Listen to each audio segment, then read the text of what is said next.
Three, two, one. All right, guys. Welcome to Rooters Rockcast. I'm here for another episode with a guest of mine, Mr. Patrick Daly.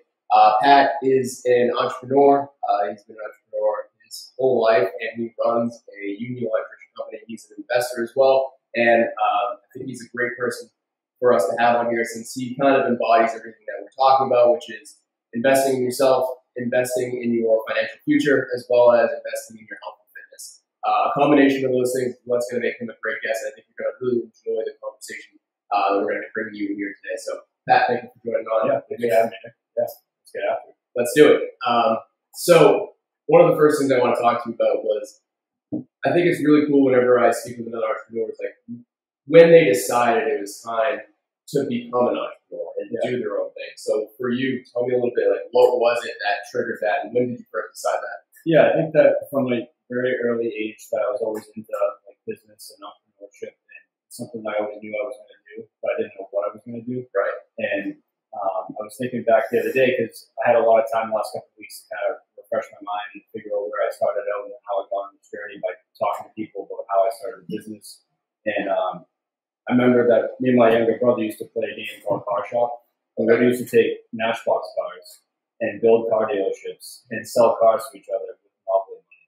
And I'm trying to think about like how that even came about, because we were doing this when we were 5, 6 years old, right? Yeah. So it's not like my parents were like, "Hey, go play this game." Yeah. At a very early age, to be knowing that I could sell stuff or like play a game with my younger brother, right, and basically run a business within our basement playing with toy cars. Like, yeah, from very early on, I was into that, and I was always a car guy too. So when I got out of high school, I started detailing cars on the side, and I was always staying busy. I would work after work.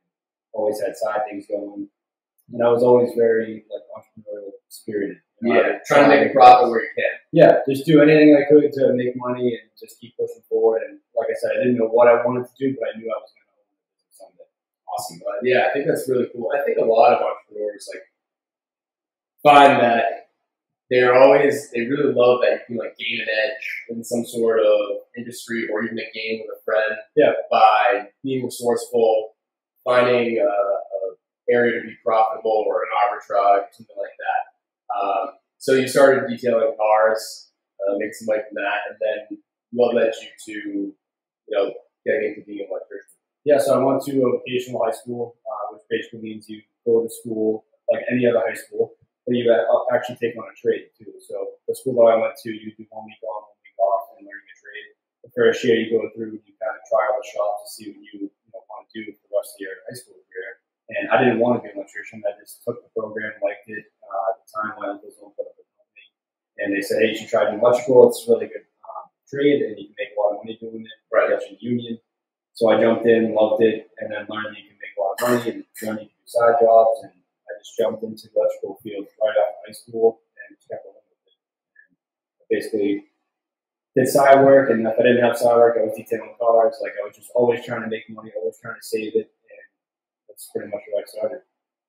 Now, I mean, there must have been a time where you kind of like sat and thought to yourself, like, this is going to allow me to have the time freedom that I want, the lifestyle that I want, the cars that I want. Yeah. Was there like, I was so sick and like just tired of being tied to like 9 to 5, if you will, even though we were working like 6 to 2. And I was fortunate enough to get out, but I was tired of waking up at 4 a.m. driving to work, driving an hour and a half in.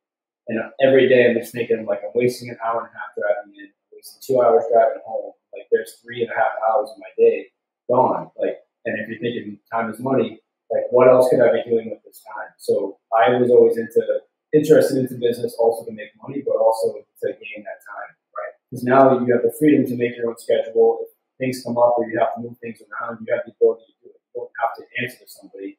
And I think a lot of entrepreneurs work a lot better that way because time management is key. And you may have one day where you're super stressed out, flying all over the place, and the next day it's kind of easy, lackadaisy, you pick up on it. So I work well like that.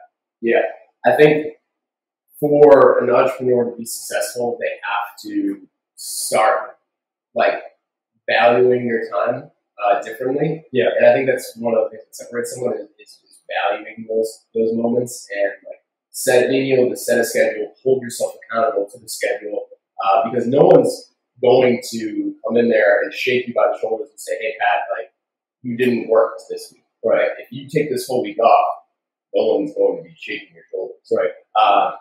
And so to be able to do that, you need to be able to, one, value your time enough and be able to set a dollar value to it. Like, hey, I need to be making 50, 60, 70, 80, $200 an hour. Yeah.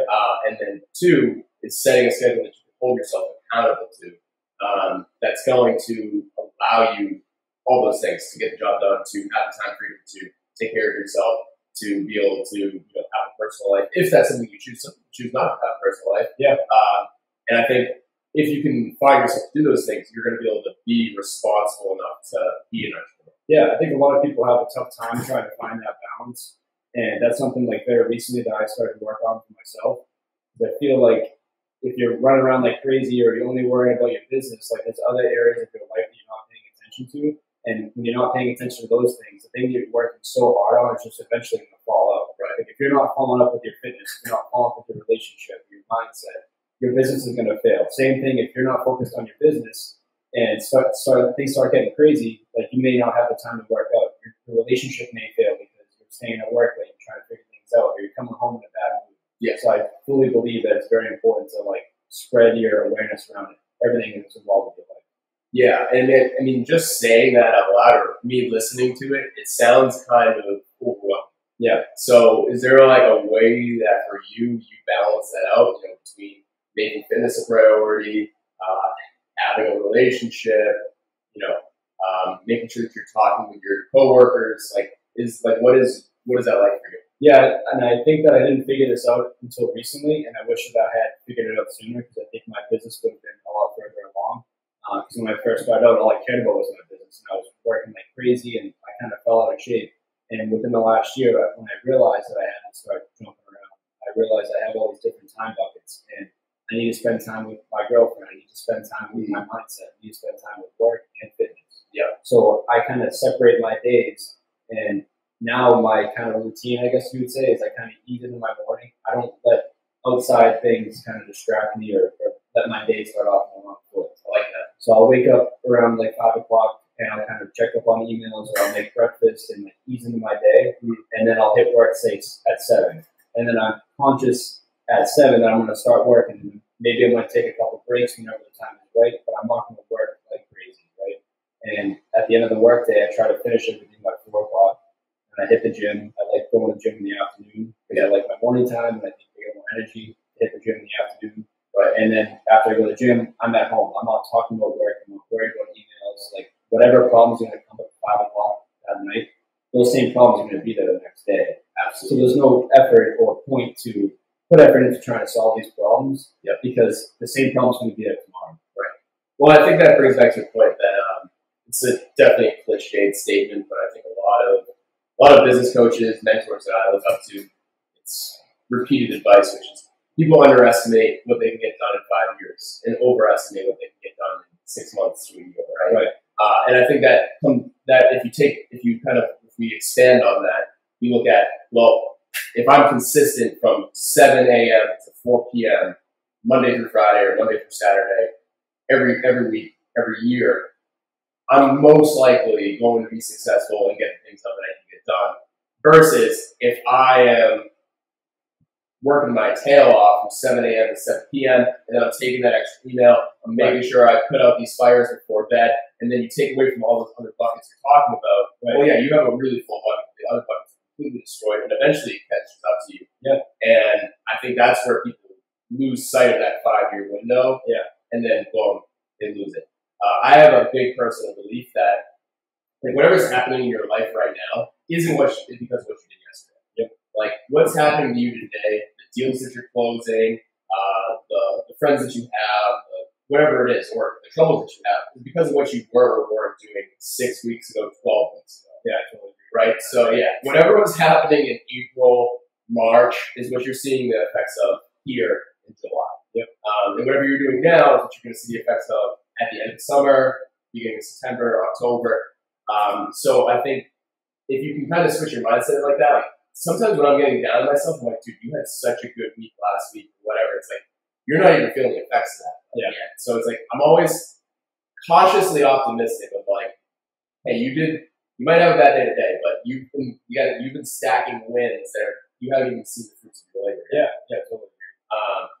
So I really I like that mindset, and I think that's a good schedule. Yeah, I think our generation has a big problem with making gratification, progress and delayed gratification, and like people may think, like you just said, having a good week, right? And now they're like, all right, well, next week I can relax a little bit. Like haven't even, like you just said, you haven't even seen the effects of you having that good week. Absolutely. Why wouldn't you take that as forward momentum and keep pushing forward? And that's the way that I always work. Because I honestly work better under stress because I get more done, but I give myself a short period of time to get things done. But the same thing goes where, people make New Year's resolutions and they say, I'm going to be a new person this year. Yeah. They don't put a date to it. They don't put an exact thing that they want to work on. They're not saying, I want to lose. They're not being exact to their own word. They're not giving themselves any direction. Yeah, it's there's a term for that we use in the trading world. It's called hopium. And they're running off hopium. It's like when you see this trade that you thought was there, and you keep it's going against you, right? You had a short and it just keeps going up, and it's going against you, it's going against you, it's going against you. You keep telling yourself, what's coming back? What's coming back? Yeah, it's coming back. And because you kind of probably got into that trade without a clear thesis of what's going on, and you're just running on hope. And it's kind of like you're lying to yourself in a way, right? Yeah. And I think that's what happens a lot of the times is you convince yourself, oh, well, I did this, so it's okay to take the whole weekend off. Yeah.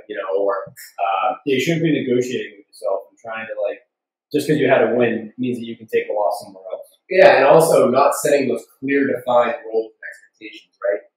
I think that's kind of something that you were hinting on is like our generation in particular. And when we say our generation, we're talking millennials probably mostly. So I guess that's 24 to 38 probably, somewhere in that range. There's a lot of people with super wishy-washy backgrounds. Like I think that defines our generation more than anything, and it's something that I try to not be is wishy-washy. Wishy-washy friends, wishy-washy business partners, wishy-washy employees, wishy-washy. It really comes down to being wishy-washy with your own self. Meaning there's so much gray area of like, oh, I want to get in shape, but like, what does that mean? Yeah, it's like, well, you really meant you wanted to lose 20 pounds and run a 6:30 mile, but you half-assed it, and now you lost 5 pounds and you run a 7:45 mile, and you're like, well, that's good enough. Yeah, because you're being wishy-washy. You never define what it is. Right. Yeah, like you and I were doing 75 hard at the same time, right? Yeah. And when I first started, I wrote down that I wanted to bench press 225, which I'd never done. Which is not a huge goal, but I never got there, so it was big for me. Yeah. I wanted to deadlift 315, and I accomplished both those goals. That's awesome. Within a month of doing it, which I never, I had this in me the whole time, but it's just because I never wrote it down. Yeah, I wasn't working towards it, and I think also the fact of working out every day helped too. Of course. But yeah, I think that learning that lesson in fitness, I now do that in business, and I have a whiteboard in my office. That's awesome. And I write down everything that I have to get accomplished for the whole week, right? Yep. So I'll check everything off, and I want to race it. I'll check everything off so I can see that I'm making forward progress and know that I'm staying consistent. And I know that if I don't see half those things checked off by half the week, then I'm not doing enough. Yeah. Well, I mean, I just think it's such a valuable thing. I mean, it's something I'm not great at all the time, but I know that when I am doing it, I'm better. It's just being more calculated because it's so easy to get distracted. Yeah. Whether it's Instagram or emails coming in about work or whatever it is, to just lose sight of what it is that you're working on. And if you actually have written it down somewhere, it's easy to come back and not have to go through the whole process in your head again. Oh, what is it that I'm trying to do? What was my goal again? Did I say 225 or 235? Who cares, right? And I'm a big believer in that and writing down your goals too. Like when I first started my business, I remember I used to write down all my goals for the week, the month, and the year. Mm-hmm. And I found old journals that I used to write in and look back and see what I used to write down. I was worried about getting checks for $5,000 a week. And now it's a lot bigger, a lot scarier things going on now. But looking back then, my mindset was oh shit, I need to get this week to make payroll, otherwise I'm screwed. And to think that if I wasn't writing those down, I probably wouldn't have maybe manifested it and worked towards that goal. And that was huge in my success over the last 4 years of growing the company. And I think that if I wasn't doing that, I wouldn't be where we are now. Yeah, I think that's something people can apply to their personal finance very easily, right? It's writing it down. Take a list of what are your immediate expenses that you have. Take a list of what is the immediate thing you're saving for, and just knowing that number. There's something about that where you know that number, you throw it down on paper, and you're like, okay, well, how am I going to make sure that I'm hitting this target every month, every year, every week? Yeah, like being exact with your goals and your intentions of where you're trying to be will make you get to those goals so much faster. Yeah, I mean, it's like it just trims the fat. You know what I mean? Like, I think if you have that intention anyways, you're eventually going to arrive there, as long as you're willing to do the work and take some action towards it. Yeah. But I think like rather it being a 5-year ordeal, like maybe you do it in like a year or 2 years because you've been more targeted and you're quantifying what it needs to do. So that way, when you're doing something that's not bringing you closer to that, you're quicker to be like, okay, this needs to get out of my routine. Yeah. I think people overestimate the time that it takes to get things done and to achieve goals. So something that I had done in the past and I should start doing again is I always overshot my goals. So say like that I knew that I needed to get, say, $5,000, I put that I need to get 10, right? So that way I'm aiming for a higher goal. So if I do end up falling short, I know that I'm still capable of reaching that goal that someone else would have set as a lower expectation for themselves. Yeah. I mean, that's always balancing. Like that comes back to like another thing that I always hear, because as a coach and a trainer, you hear a lot of these types of things, and you actually find some of these, cliched statements are actually pretty true. Like most people would say that guys over quantify what they can get done. Like we set goals too far, and most women tend to underestimate. Now we're generalizing here, but on a whole, I find it to be pretty true. Like a lot of women that I work with will come in and be like, I'm just trying to do this. Like I just want to build a squat, 175. And I'm like, well, where are you at? I'm like, well, I'm at 155. I'm like, well, like if we do a normalized, we're probably gonna like kind of like you with the bench. Yeah, we're probably gonna do that in like the first couple months. Yeah. So is there maybe something more that you want to do? Because that way, if you set up something higher, and again, if they come up a little bit short, they still destroy their old goal. Yeah, I think that's something as a trainer. Like I'm not a trainer, but I do employ people, right? So setting higher expectations for my guys, I know that we need to be, maybe a little bit lower than what I'm expecting them to achieve, right? But I'm pushing these guys every day, or the people that work under me are pushing these guys every single day. Yeah. And our expectation is that things are going to get done in a certain amount of time. And they may be like, well, how is that going to happen? Yeah. Like it's physically impossible for me to get this done. I'm setting the expectation high enough, and you don't even know what you're going to achieve. Yeah. Because if I didn't set that, you probably wouldn't be working as hard. Right. Yeah. Setting a high standard, just because when there's a high standard in the workplace, it's contagious. Yeah. And it's vice versa, right? It can be a very contagious thing when there's a low standard in the workplace, right? Yeah. When mediocrity is being accepted, when you see a full trash barrel, like next guy's gonna get that. You know what I mean? Like those are the things that really tick me. Same for here, and I think that's something that we've kind of ingrained in our guys too. Is I've told people, if you know something needs to get done, then you should do it without being asked. Like I'm never gonna walk around here and see that I have to throw the trash out and walk by. I'm gonna throw it out. But if I'm walking around and I see people else not picking up on it, like it's getting contagious, and you have to make it known that hey, you shouldn't be asked to do these little things. You have to get done. Yeah, it's setting the standard. It's like your mom being like, I shouldn't have to ask you to clean your room. Which I'll be the first to admit, I was absolutely the worst about throwing up. But there's something to be said that like when that's the standard of like, hey, if I see a piece of trash on the ground, I'm gonna pick it up. If I see that this is out of line, I'm gonna take the onus on myself. Because it also on a micro level too, like if you see that piece of trash and you're like, I should pick that up, and you're like, I'm not gonna pick that up, that's just a microcosm of your personality, right? At that point, whether it's just one day or not, you're putting a vote into the bucket of like, I'm someone who ignores stuff and doesn't care, versus I'm the guy that's going to go the extra mile. Yeah. And you multiply that out, which guy's going to live a better, more fruitful life? The guy who just routinely doesn't care, or the guy who goes the extra mile? Yeah, it's pretty solid. Yeah, and my favorite quote has always been, "How you do one thing is how you do everything." Yeah. And that carries over to so many things in life, and people kind of miss that, I feel like, and I think that kind of goes back into like saying the 4 areas of your life: your fitness, your business, your relationship, and your mindset. Yeah. If any of those things is falling off, how you do one thing is how you do everything. So if you're lacking one area, that other area you're not even aware of is going to start falling off. Absolutely. And I mean, that's why I thought you'd be a really great guest here, Pat. Because like you're innovative in your space, right? Like electrician's not a new job, right? It's been around for a long time now. it's not like there's this is a brand new industry. But I think you're innovative in the way that you're running your business. You're innovative in the way that you're managing the team and how you're handling being the CEO of your life and of your business. So on kind of that topic, how are you making sure that your financial future is going to be the same thing, that you're taking advantage of your things, both at your company and how you're investing in your financial future? I think from an early age and early on in business that I had always known that it's going to take a long time before it pays off, right? Yeah. I haven't taken money out of my company and gone and bought crazy things. I have owned a crazy expensive house. I don't go on crazy vacations. Very, Nice. yeah. I'm not balling out, right? Yeah. And not to say that I could be, but it wouldn't be the smart thing to do. And I know that consciously, and it's something that I've ingrained, and it's not something that all of a sudden overnight is going to change when I have the money. I think that I always have liked the saying, always grateful, never satisfied. I'm grateful for what I have today, but I'm not going to be satisfied with it.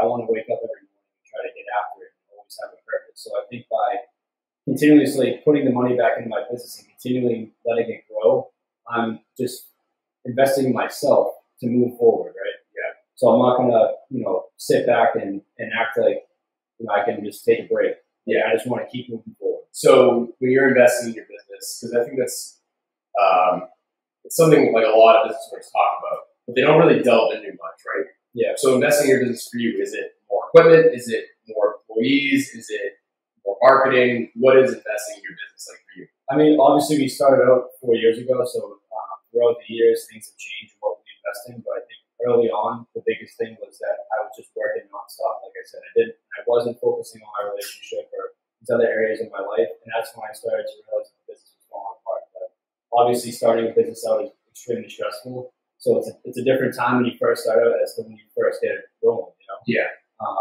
And I think that by growing the business and understanding that you're going to make mistakes and you have to invest in the mistakes, you can't get caught up in the fact that you lose money in the job, or if you spend time with somebody who the job doesn't end up going forward. I can't count how many times I've spent looking at jobs or estimating or trying to get new clients and it doesn't work out. Yeah. But you never know what's going to stick. Sure. When I first started out, I used to just do cold calls and cold emails, and I'd make a list of 50 people, and I'd call them until they told me to stop calling. And you never know, you could call 50 people, and one guy hits it, right? And then that job could be worth it for your company. Absolutely. And that's how you grow. You just have to be consistent and just be persistent and not care what people think. Yeah. And I think that's something that a lot of business owners don't understand, especially in our generation. Everything is kind of handed to us early on. We have all this technology. So much easier to grow a business now than it was 50 years ago, right? But this technology can also hurt you because you can sit there and be like, oh, all these guys have Lambos, Ferraris, and they're only 20 years old. What am I missing? What am I doing wrong? So you have to look at the technology differently, I feel and use it to your advantage. And I think by recognizing that it's going to take a lot of time and a lot of effort, and you may not get the payout as soon as you think, right, will make you last. Yeah. Yeah, I think that's a good point. It's being willing to put in the work without the reward. Yeah. So making those calls, even though maybe you don't close anyone today. Going out to those projects to assess, to give an estimate, even though there's a high likelihood you're not going to get the job. Yeah. Being willing to do that work is going to make sure that you're going to be there.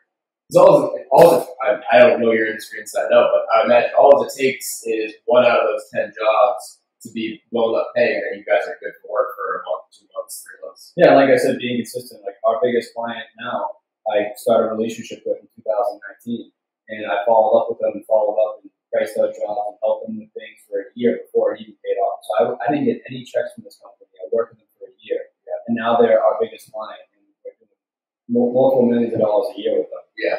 So if I wasn't consistent and I wasn't keeping my word and doing the right thing and helping people out, then that never would have paid off for me. Yeah, that was a huge lesson that I had learned. Is just be consistent, you keep showing up, and it's going to pay off. That's awesome. Yeah, I think that's a great story. It's a prime example of what it takes in business to succeed over the course of time. It's willing to put in that work and being a man of your word. Hey, I'm going to help you guys out, and putting the value into their half of the project before you even see any return on it. Yeah. I think that's a stand-up job.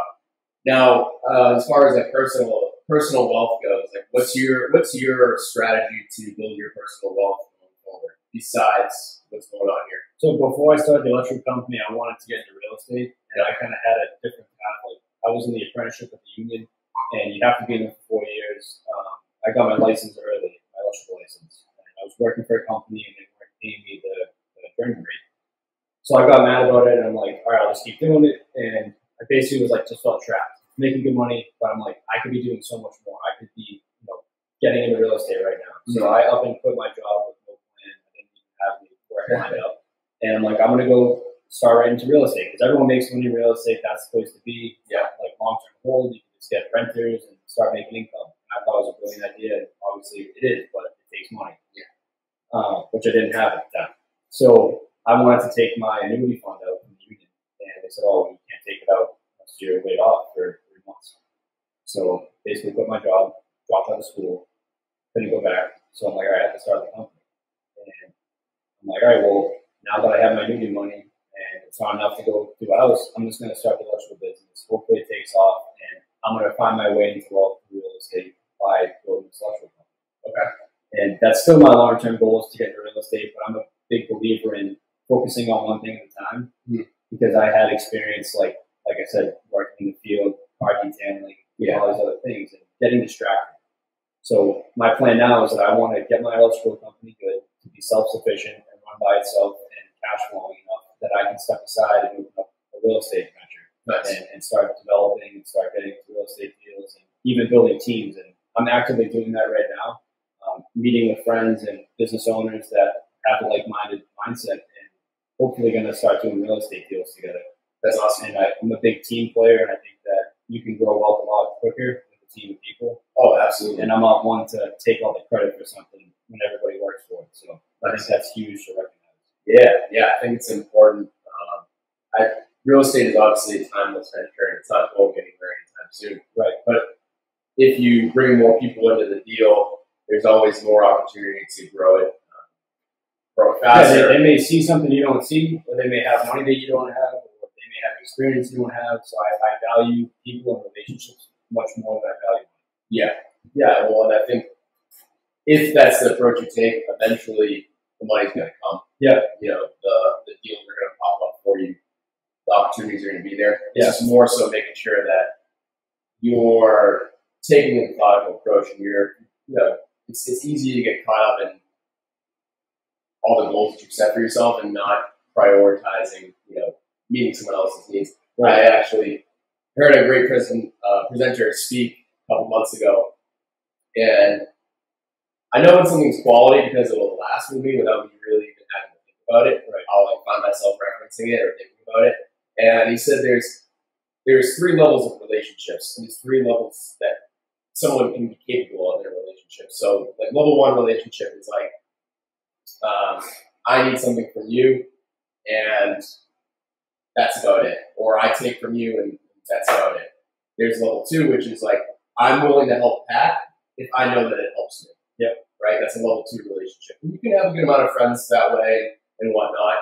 And then level 3 is like, I'm going to help Pat because his needs are my needs. Yep. And also knowing, I think, a next step expanding on that is, well, Pat is just, I could very well be Pat, right? So if I help Pat, in a way, it's like helping myself. Yeah, and I can totally relate to that because I've had employees that had worked for me that had thought that they could run a company, right? And maybe they can, but it's a lot more work than people think. Absolutely. And I think a lot of people don't understand like how much work and effort and frustration and stress goes into it. So like if you're not prepared for that, truth. Yeah, and you're not prepared to sit there and wait for it, like you're not gonna last. Like you have to be able to withstand the stress and be able to understand that things are gonna go wrong, and it all goes into how you react to certain situations, right? And your question too about what I'm investing in now is exactly what you were just saying about relationships. So I have a business partner, and he's awesome. We both split the company and we manage roles differently. And he's more of a people person. I feel like relationship side, he can take the time and talk to people and form relationships, and he networks way more than I do and helps out people that he doesn't know if that's going to pay off in the long run, but he's just being a good guy. Yeah. You never know who someone is gonna know or how they're gonna help you later on in life. Right? Yeah. I'm more focused on investing in the business and making sure it's lasting, getting new relationships with contractors, clients. Yeah. Where he's more You're in the weeds. network based, trying to get people to help people out because they may help us in the future. And I think that the fact that we have that is something that a lot of companies don't have or don't recognize. And I know that that effort he puts into it is going to pay off in the long run. Yeah, I like that. So I wanted to, this is a crypto podcast as well, so I wanted to get into a little bit of crypto talk. And I like bringing on people. I've had people with a wide array of crypto knowledge on here already. Few weeks ago, I spoke with Scott Nixon. He's been in VCs that have invested in crypto companies. He's done a lot of things like that, and his knowledge of crypto was probably beyond what we could even get into on a podcast. Yeah, with making sure that people could still understand it. Yeah, and then I've had some people that have kind of layman's crypto knowledge. I like to think that I sit somewhere in the middle there. Yeah. Where would you say your knowledge is on like crypto, new kind of web projects, things like that? I'm not as in tune now as I was before. I was heavily into it in 2015, 16, and I was extremely interested in XRP because at the time they were talking about working with Visa. So I had seen that as a huge opportunity, and I actually invested pretty heavily into it when it was like fractions of a cent. Yeah. It shot all the way up to like $1.33, I think, and I cashed out. And it was a good thing I cashed out because there was a bunch of regulations that were going on around that time, and if I didn't pull out, I would have got screwed. And since then, it's gone up and down. But I just think the markets are extremely volatile. Like, you've seen how much Bitcoin has jumped up and down. Yeah. And I personally don't know enough about Bitcoin to feel comfortable to throw all my money in there. I would say I'm in the same kind of area as you, where I understand the technology and I understand the need for it, but I don't feel that other people value it or see the need for it, like everyday people. Right. So I'm carefully investing and I'm putting money into it that I don't necessarily care if I lose. Right. And I'm just kind of just keeping it in there for the long haul and see what happens. Yeah.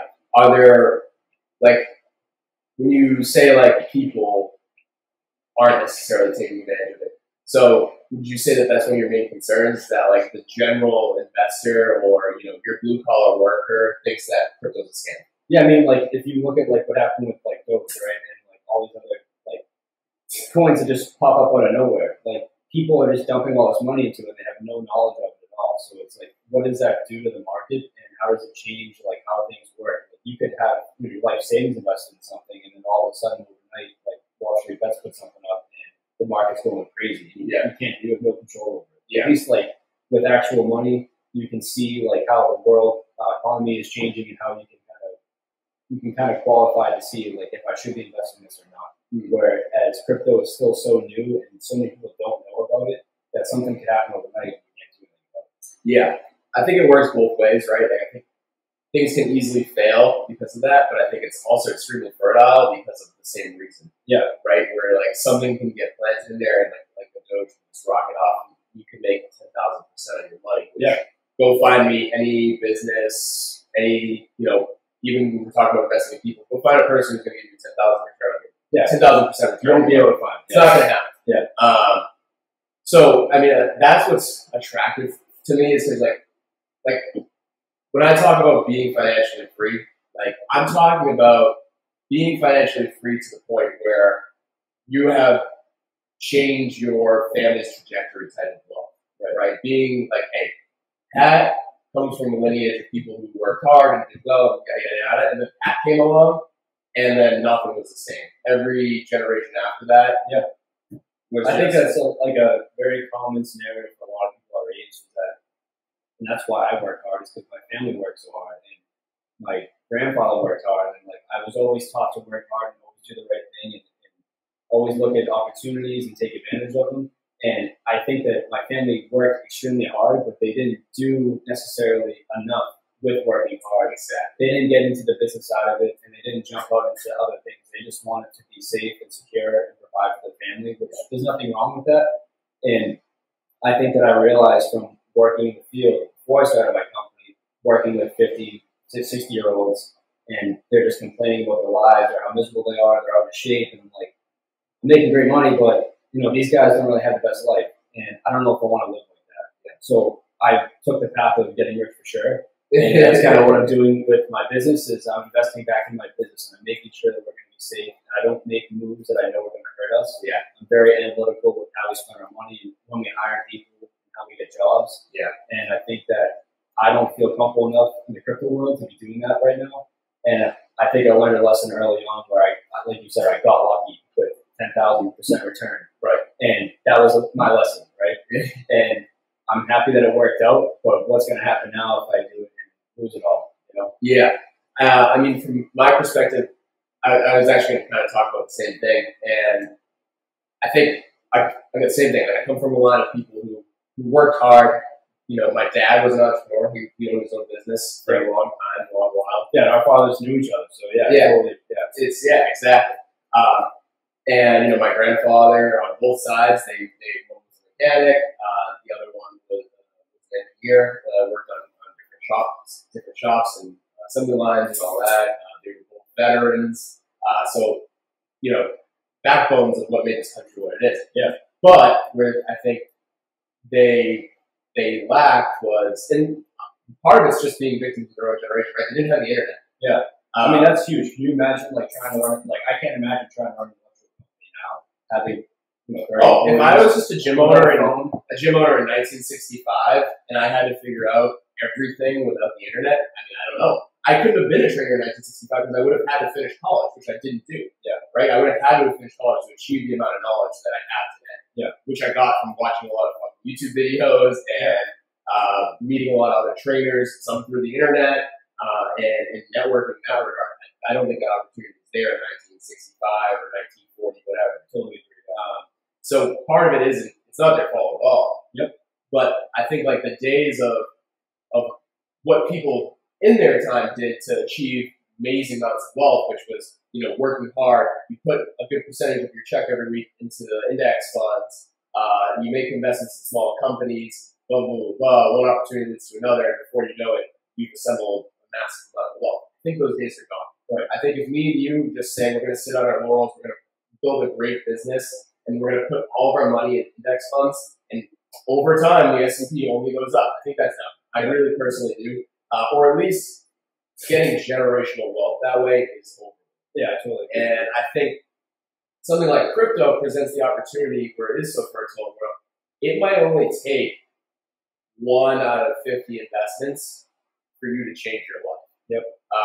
And not to say that you shouldn't keep doing all those other things, but 1 out of 50 investments might absolutely change your life. Right. It is going to be like buying Google in 1998. It is going to be like, you know, investing in Ford in 1929. Yeah. I think those opportunities are in there, and those opportunities are only going to come if you're actually shooting buckets. Yeah. Right. And I'm heavy into dollar cost averaging with crypto, and not to say that I don't invest in crypto. It's just that I'm not going to invest. You're not putting all your eggs in the basket. Yeah, like I'm putting it in there, like I said, dollar cost averaging. I'm putting money in there that I'm not going to take out, right? I'm hoping that it's going to go up. I'm checking up on it daily. And in the event that it does go up, maybe I would cash out. But I'm not, like I said, dumping my life savings in there and hoping it shoots to 10,000. It's kind of whatever happens. Yeah. For the long haul. Yeah, I mean, I think, but that's, again, like back, if we jump back again to the like early parts of you know, stock market in this country and securities trading and all that stuff, the people who ultimately grew the most wealth were doing the same thing. They were paying their bills, they're, you know, paying for their family, working hard wherever their job was. A lot of people worked with their hands back then, or whatever it was. Yeah. And they were putting a chunk of whatever it is, 5, 10, whatever percent they could manage into stuff that maybe was going to grow their money without them having to be there, right, and do things. And I think crypto is as far as I'm concerned, the next level of doing that.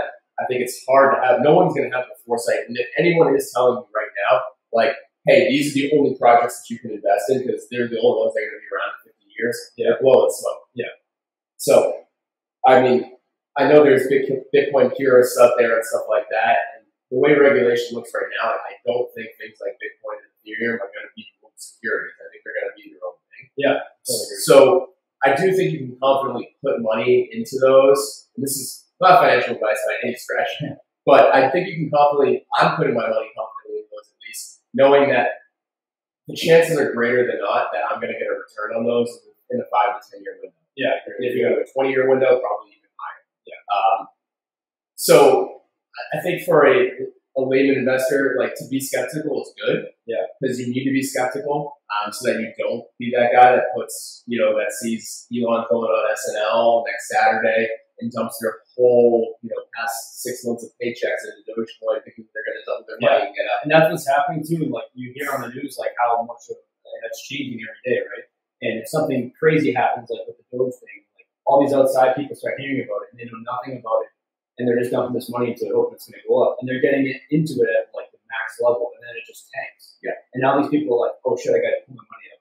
Yeah. And that's what I don't like about it is that when people get involved, that they shouldn't be getting involved, right? So it's like a scary time where I think people are also losing trust in the government and what's going on in America. Yeah. But the thing that I like about crypto is that people have the opportunity to like do their own research and look into all these different coins and find what is good for them, and they can invest in whatever they want. And if it is a security and you can trade it, you can use it as money, it's a lot different than a stock. Like you can't take a stock and go buy something with it. Well, which I think is cool. I'm a fan of opportunity. And like if we get back to what made America great, America was great because you could be born here and you're an entitled person and you refuse to work hard and you think that everything should be handed to you. And you'd skate by and maybe you live a decent life, whatever. But then that, someone can come in and get the same job. They come from overseas. They decide that, hey, I'm going to work here. They have amazing work ethic. They save, they invest, and they have the opportunity to be that guy that changes their financial future of all the generations to come. And that's what's made America great. Now, those opportunities are getting slimmer and slimmer. Like how many of our friends, kids our age, I'm 27 here, 26. Yeah. How many of them own houses, own real estate? Yeah, it's possible to find out. Very rare. How many of them own a car, own, any sort of business, a side project? It's lower and lower and lower and lower. Right. And that's not just America, it's across the world. But if you look at crypto, that opportunity that used to be, and what we're kind of talking and describing about, is actually kind of there. Yeah. Where some people can look at it and be like, well, a lot of people get scammed out and blah, blah, blah, and it's easy to throw shade at it. And I hear people in the workplace talking about it a lot when I'm out. I was out the other night, and some guys like, we're talking about real estate houses coming down. And it's like, well, it's better than crypto. That's down a lot. But it's like, no shit, buddy. Like it is. It's extremely volatile. And someone who put in $100 in Bitcoin 5 years ago was also up several $100,000.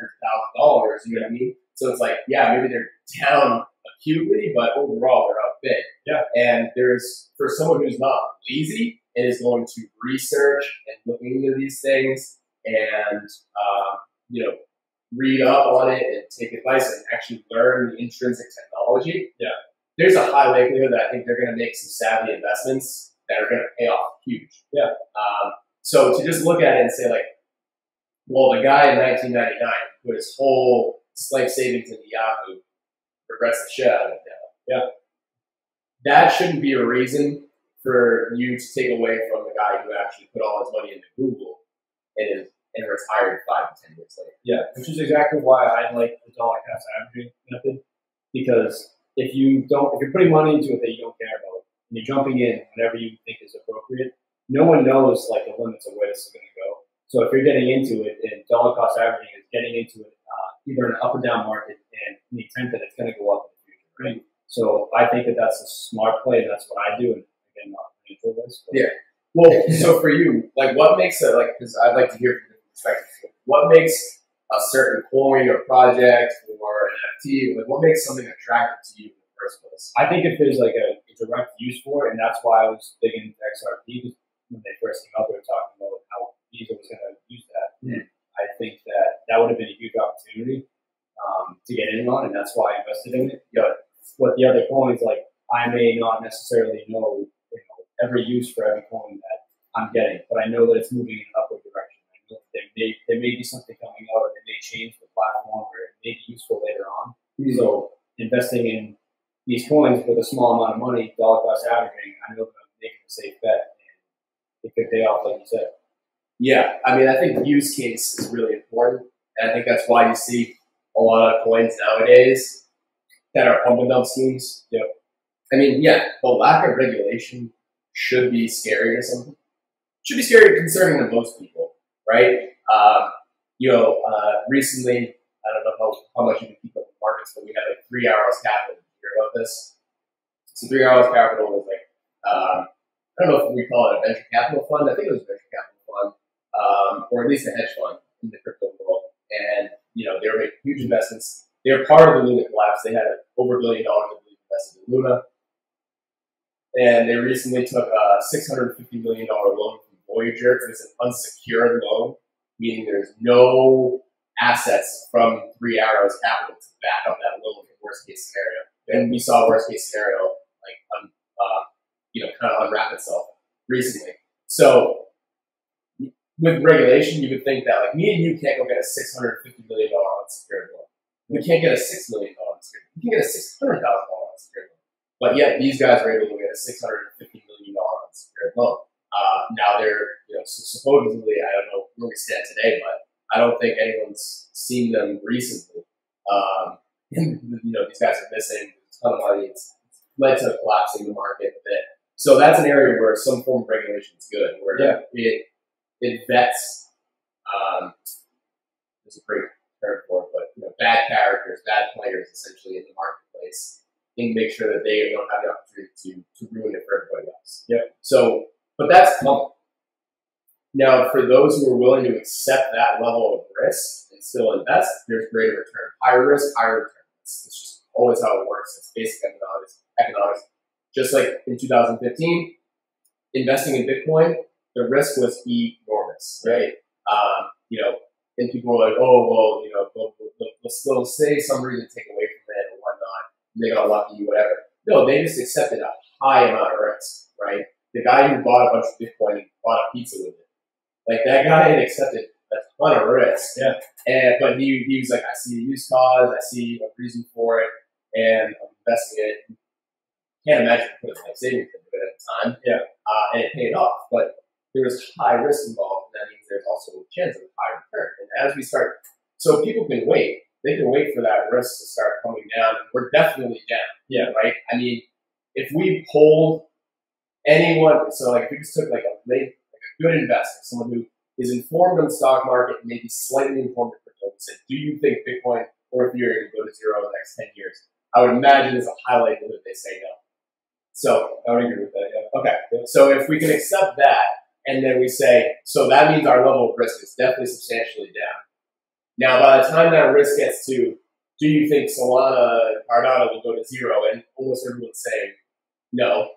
That risk is, the return now is down to here. Yep. And by the time we're, all institutions are in, there's funds that, there's indexes in the regular marketplace that have a bunch of crypto in the United States. Have that level of regulation, get rid of the bad players. I mean, your return is now here. Yep. So it's like every investor can wait for it to get here. It's just like your return is now this. Yeah. So I'm from the mindset of like, I want to be that guy that hits that level of generational wealth that changes things that, for a coin turn, that's fuck you money. Yeah. Then you need to be willing to accept this much more risk to gain this much more. Yeah. And I can do other things in my life to offset that risk by having a business, by, being smart about who I invest in, how I invest in myself. But that's kind of the perspective I take of looking at that. Yeah, and a lot of the guys that are making a lot of money right now do have businesses, and they do have real estate, and they have I think that's a great point. in different businesses or different assets they can pull equity out of. And they may be putting this fuck you money into the stocks or into crypto, and they may be getting lucky or they may be getting hurt. And that can elevate their wealth or it can totally decrease it. Yeah, well, I think that's a great point. And that kind of brings me back to one of my original points of why I decided to start this podcast, is I wanted to raise awareness because we're going to keep flashing back. This is how I work. So we flash back, right, when, America first gets settled and, there's gold miners and stuff like that. And essentially what happens, right, is like the rich people buy up all the gold and they convince people that, oh, you don't need gold, you need this instead. And they take the gold. Oh, you don't need gold, you need this instead. And like slowly, like the rich, wealthy people have the gold, they seize the opportunity and they trick or they deceive the general public into not realizing what stands in front of them, so that they can be rich. Yep. And then we go into the internet age and whatever it is. They're tricking people that they got tricked to get away from the gold standard. That's a whole other topic. Yeah.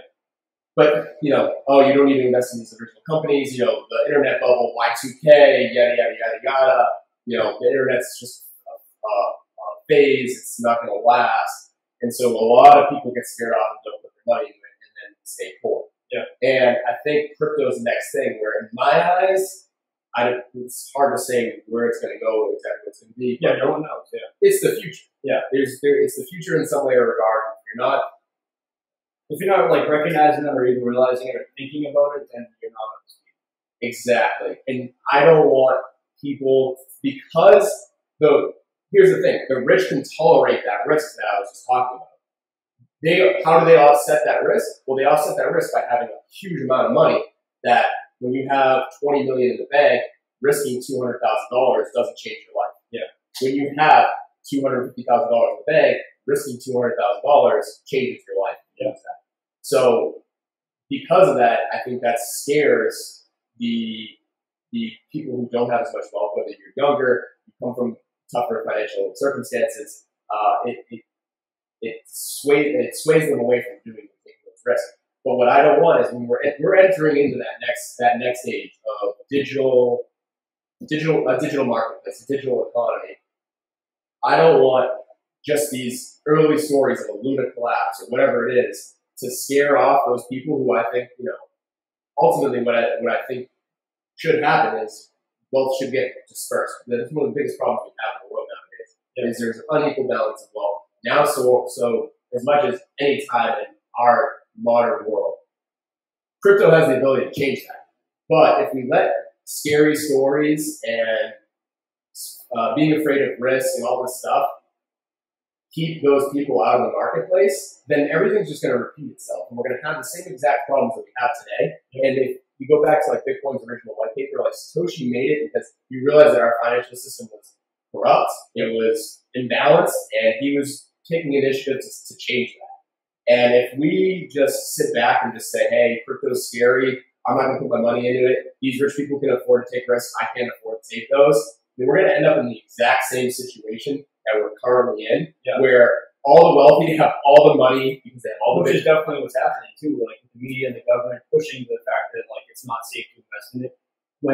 When it first came out, they weren't involved in it at all. And that's when everyone was making all these massive gains. Yeah. When they weren't talking about it. They weren't talking negatively about it. Yeah. And so what do? They come in and they create a lot of what we call in the crypto community FUD, right? They create a lot of fear and utter despair.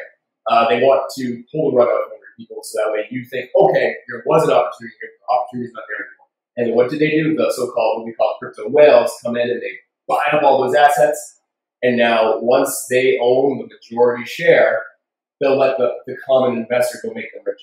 Yeah. And we're going to end up repeating history the exact same way unless more people like myself and you and all the other guests that I've had on here and listeners go out and tell people that you need to be thinking about a financial future in some form or fashion and taking that risk so that way, that we can shift the wealth disbursement in this country and being more even. So that way, more people can live a good, high quality life.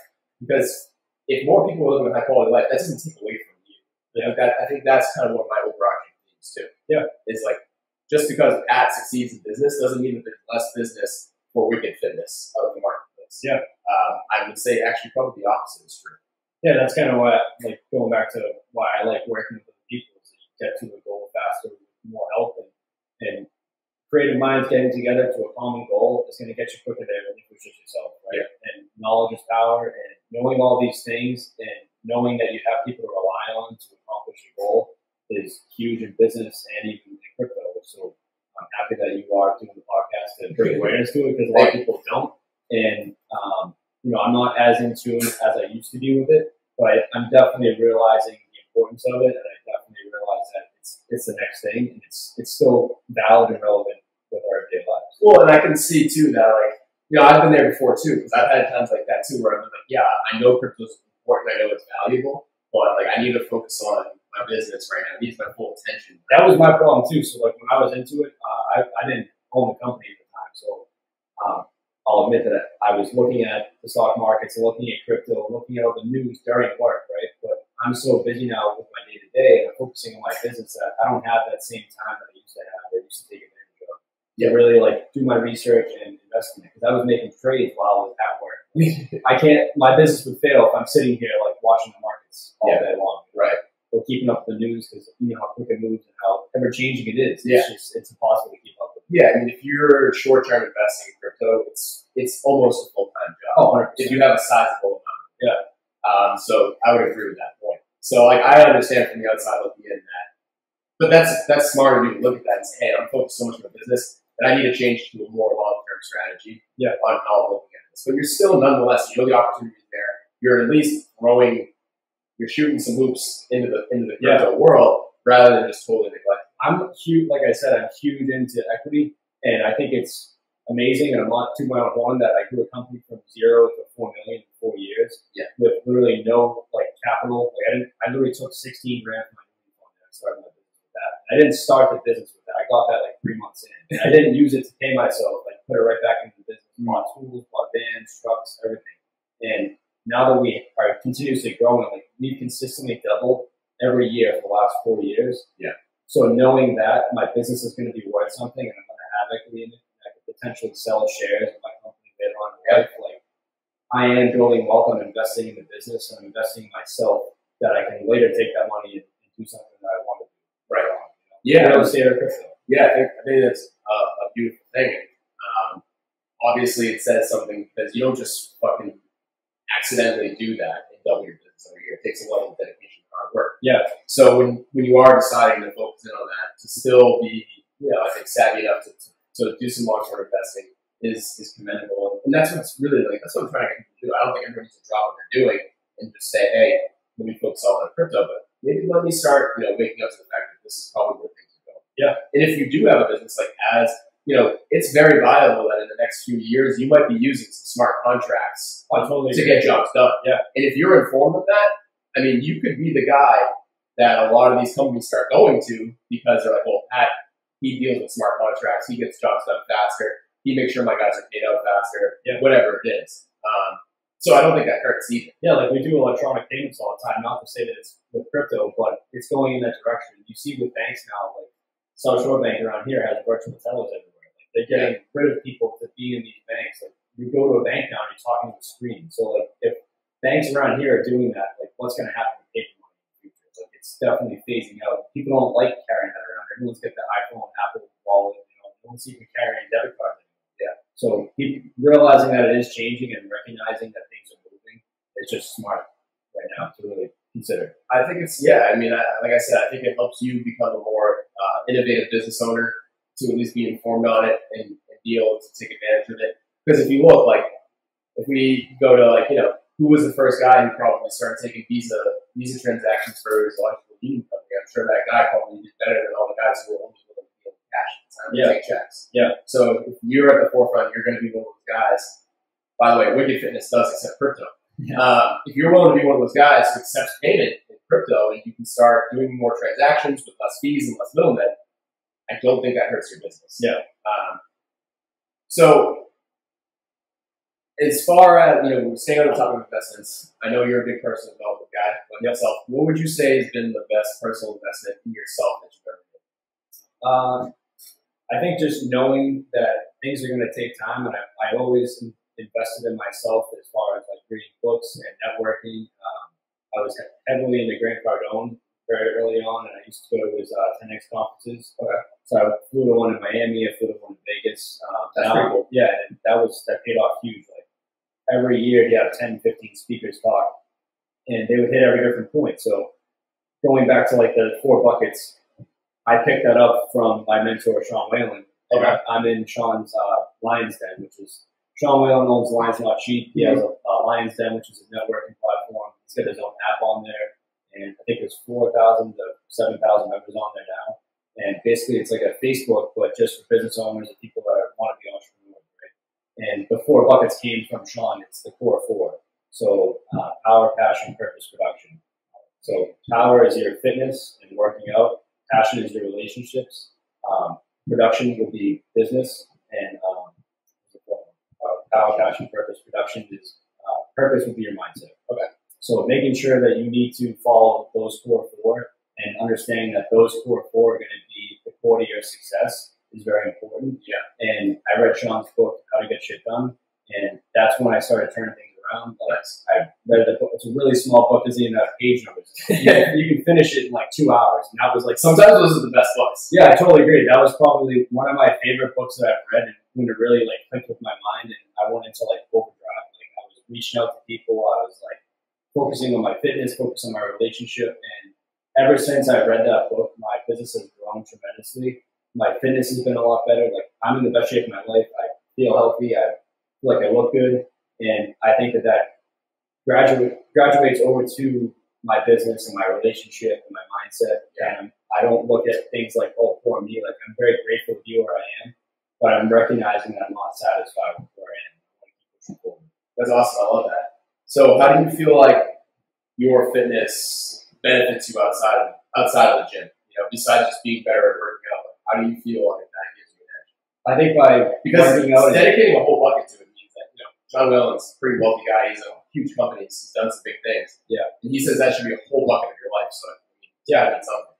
Yeah, I mean, I think if you are not recognizing that you need to focus on those four areas and you're just focusing on one, like I said, other areas of your life are going to start to fall apart. So with fitness helps me in my business because I'm doing hard shit every day and I'm doing hard work, I'm doing hard things. If you're not getting uncomfortable, you're never going to grow. Like, there's no growth without discomfort. So you need to get uncomfortable. You need to understand that being uncomfortable is only going to allow you to grow quicker and adapt to things. And that's what being a business owner is. You need to adapt. Yeah. The last 4 years, I went through a partnership dispute. I had to buy my ex-partner out. We went through COVID. We went through like not having work, not being able to work. And how do we stay in business? We adapted. We molded all these different things to keep things going. Like work was shut down in Boston, but we kept doing residential work in the suburbs. Yeah. Like you have to be able to adapt and overcome, just as if you would in a workout. Like, you may be working out so hard that you get sick throwing up. Like don't throw in the towel and go home. Like take a minute, relax, go back to it. You know? Yeah, I think Matt Fraser has a great saying, and something, again, I know something's valuable because it sticks with me without me even thinking about it. I just randomly realized that I'm able to pull it back. He said, like, his goal was always to get to the point where he was just comfortable being uncomfortable. Yep. Right? Like, when he hit that level of, like, okay, with this movement, I'm comfortable being uncomfortable. Or this style of workout, I'm comfortable being uncomfortable. Like, you can apply that to all areas of your life. You know, like, part of being a business owner we'll just focus on being a business owner is, are you comfortable having uncomfortable conversations? Oh, yeah. The more you're willing to have those uncomfortable conversations, the better off you're going to be. The more you shy away from those uncomfortable conversations, the less successful your company's going to be. Whether it's because you guys didn't perform well with a company, or in my case, you know, I underperformed with a client, or I was late, and I got to own that shit. And it's not a fun conversation to have to say, hey, I came up short. You know, I didn't show up one time, or, you know, I think today's workout was kind of crappy or whatnot. We missed the mark, or I had to do too much weight, or I didn't have to do enough. You got to own that. Yeah. But the more I'm willing to do that and hold myself accountable, and I think people pick up on that, and they appreciate that, and you're going to grow more from it, right? Yeah. You said that discomfort creates growth. Yeah. I mean, owning your shit and being true to anyone you work with, including yourself, translates to all four areas. Like if you're lying to yourself when you do your business, like I keep saying, how you do one thing is how you do everything. So if you're lying to yourself, are you going to lie to other people? If you're not holding your word to yourself, are you not going to hold your word to other people? And that's huge, because you start doing that, it will start to grow like a disease in other areas of your life. You need to be able to do one thing, how you do everything, and realize that if you don't do that, things are going to start to fall apart. And your whole world will start to collapse. And it sounds drastic and over the top, but if you don't live like that, you're never going to have to worry about it. Like I literally feel like I kind of live my life like someone's following me with a video camera. And like, if you do something wrong, everyone's going to know. Yeah. That's it. I mean, I think it's a great point. That's probably a good one to end us on here is, you know, it's not that serious, but at the same time it is that serious.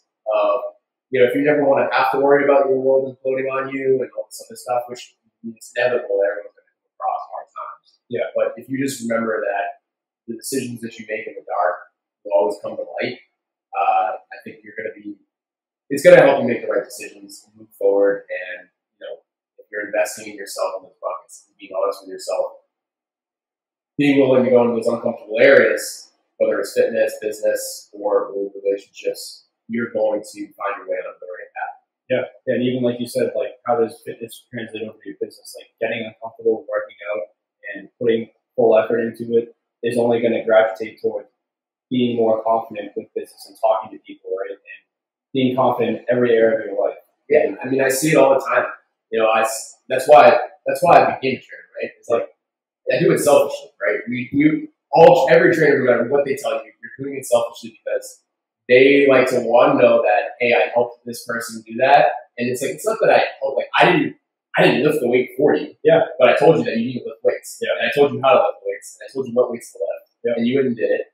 And then what happens is I've even seen it with you. Like I saw you do 75 hard, and I've seen you go to my gym, and you go to another gym as well. And you pushed yourself, and I've seen it translate. I'm like, wow, Pat's doing things that I don't think he was doing prior to doing that. Oh, 100%. And I'll see with other clients, right? They lose that weight, and now they have a new relationship, or they're like, yeah, you know what? I'm thinking about quitting my job and starting this side project, or I'm starting this side project while I'm having to work. It's like that confidence that they gain from believing in themselves, from trial and error in the gym, translated into their lives. For me, that's the ultimate satisfaction, the ultimate pat on the back as a trainer, is that I've enabled this person to believe in themselves more so that they can go on and change themselves. It's the ripple effect. It's what we talk about all the time.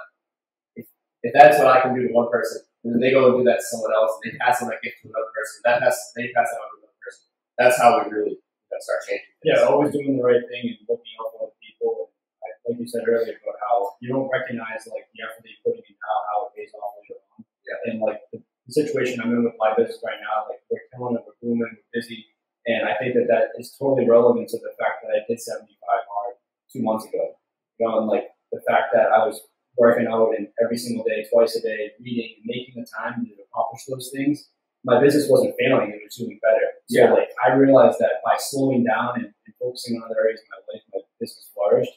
And I've taken those same principles and continue to do it. I may not work out twice a day anymore, but I'm still doing some of the same things I used to do. I feel that when I do 75 hard the second time, the same thing is going to happen. We're just going to 10x. I think, to just speak specifically on it, it's like a manufactured, forced way to gain momentum. Yep. You can gain momentum in a lot of ways, but Andrew Frisella just said, all right, here is a way where I can guarantee you're going to gain momentum. Yeah. So if you are in the position, anyone listening, if you're in one of those positions where you feel like, damn, I just have no momentum in my life right now, with any of those buckets that we talked about, try something like a 75 hard, because it's manufactured momentum. Yeah, do hard shit and you're going to get good results. Yeah, you're going to manufacture that momentum, and then you can use that however you want. You can use it into any aspect of your life that you want once you've done it, but you got to earn that momentum. Yeah. So yeah, I think that's a lot for you guys listening on. You can find me at Ruda on Instagram, RUDDAA_. You can obviously find this podcast on Apple Podcasts, Spotify, YouTube. Be sure to share this out with your friends. Pat, where can people find you? Yeah, my Instagram is daily_Pat96, and my last name is DALY. Instagram and company name is Coastal Electric.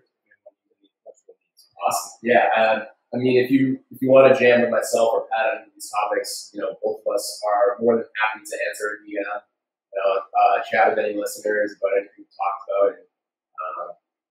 And if you enjoyed this, please pass it on. Thanks, guys. Thanks, Pat. Thanks, man. Appreciate it.